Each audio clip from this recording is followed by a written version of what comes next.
प्रिय बहनों और भाइयों, बेटे और बेटियों, हम सब मिलकर कोरोना के खिलाफ युद्ध लड़ रहे हैं। राहत की बात यह है कि अब लगातार पॉजिटिविटी रेट कम होता चला जा रहा है।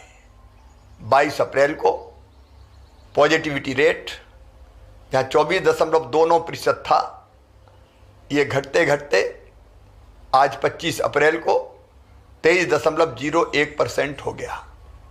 एक और राहत की बात है कि अब जहाँ संक्रमित होने वाले भाई और बहनों की संख्या लगभग स्थिर है, 13,000 के आसपास बनी हुई है, वहीं स्वस्थ होकर घर जाने वाले भाई और बहनों की संख्या तेजी से बढ़ी है।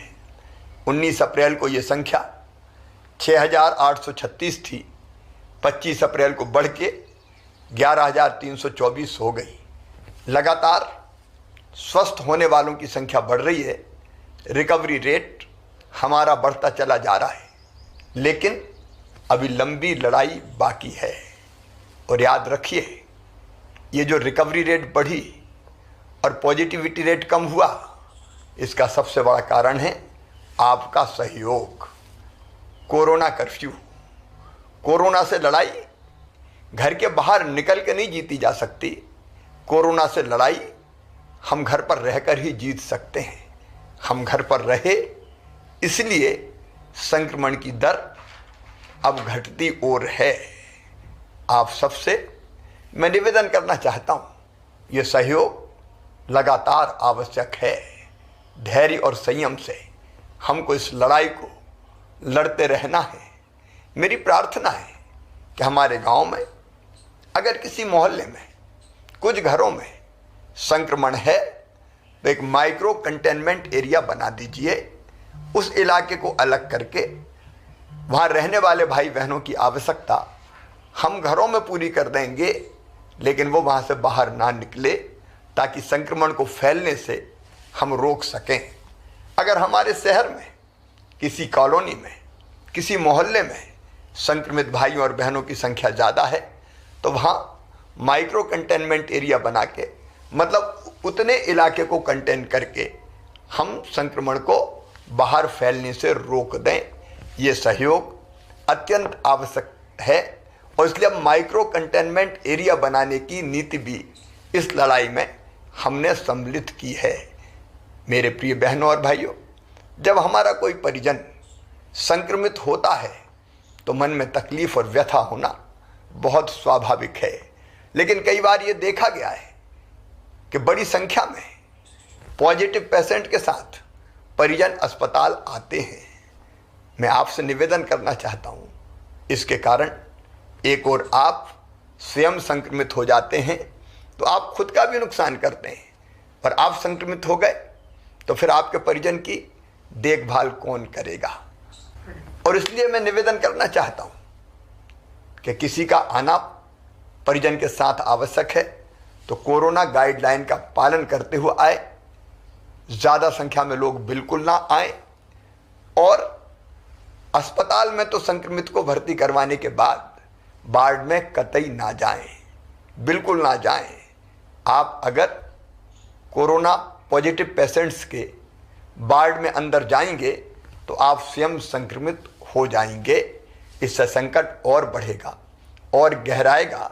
इस समय हमको संक्रमण बढ़ाने में योगदान नहीं करना, संक्रमण रोकने में योगदान करना है।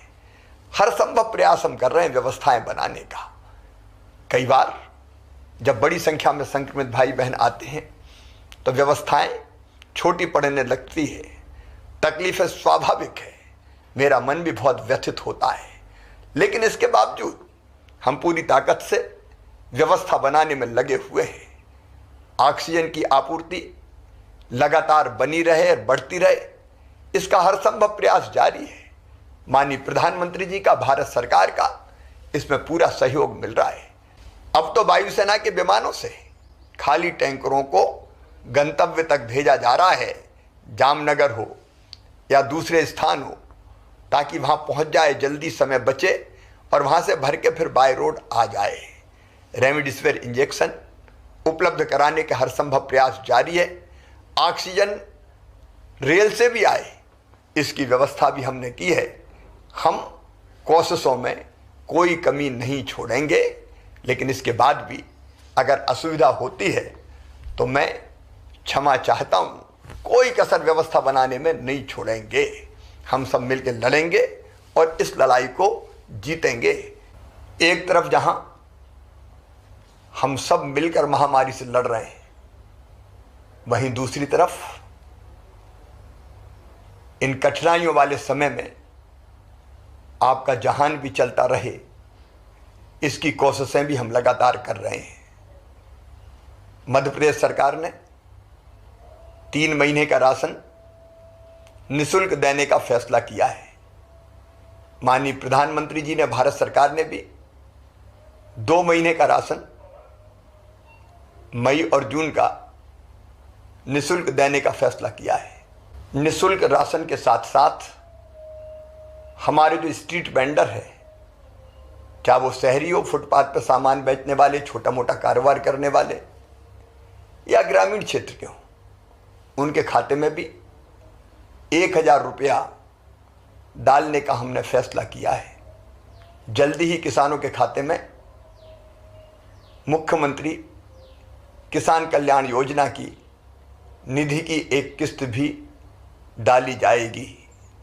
जनता को राहत देने के हर संभव उपाय हम लगातार करते रहेंगे।